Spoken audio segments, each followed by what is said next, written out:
ते ही अंगद कहूँ लात उठाई। जैसा मैं तो मैं नीतू पांडे टिप्चन पर सबका स्वागत करती हूँ। इस प्रसंग का वर्णन लंका कांड में मिलता है। इस प्रसंग में अंगद लंका जाते हैं और वहाँ अपना पैर जमा देते हैं।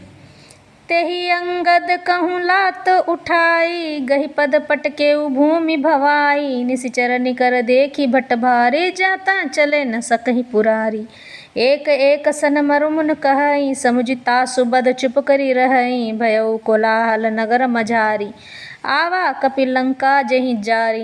अब धौ कहा करही करतारा, अति भय सभीत एक करही बिचारा। बिनु पूछे मगु देहि दिखाई, जेहि बिलोक सोई जाई सुखाई। गयौ सभा दरबार तब, सुमिरी राम पद कंज। सिंह ठवनी इत उत चितव, धीर बीर बल पुंज। तुरत निशाचर एक पठावा, समाचार रावण ही जनावा। सुनत बिहसी बोला दसीसा, आनहु बोली कहाँ कर कीसा। आय सुपाई दूत बहुधाए, कपि कुंज जरही बोली लय आए। अंगद दीख दसानन बैसे, सहित प्राण कज्जल गिरि जैसे। भुजा बिटप सिर सिंह समाना, रोमावली लता जनु नाना। मुख नासिका नयन अरुकाना, गिरि कंदरा खोह अनुमाना। इस पर लंका में प्रवेश करते ही रावण के पुत्र से भेंट हो गई अंगद की, जो वहाँ खेल रहा था। बातों ही बातों में दोनों में झगड़ा बढ़ गया, क्योंकि दोनों ही अतुलनीय बलवान थे और फिर दोनों की युवावस्था थी, यानी दोनों जवान थे। उसने अंगद पर लात उठाई। अंगद ने वही पैर पकड़कर उसे घुमाकर जमीन पर दे पटका, मार गिराया।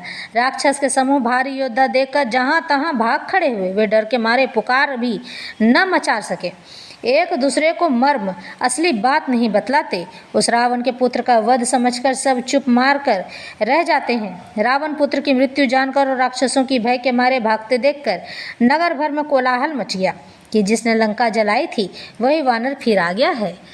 सब अत्यंत भयभीत होकर विचार करने लगे कि विधाता अब न जाने क्या करेगा। वे बिना पूछे ही अंगद को रावण के दरबार की यह राह बता देते हैं। जिसे ही वे देखते हैं वही डर के मारे सूख जाता है। श्री रामचंद्र जी के चरण कमलों का स्मरण करके अंगद रावण की सभा के द्वार पर गए और वे धीर वीर और बल की राशि अंगद सिंह सी ऐड़ शान की इधर उधर देखने लगे।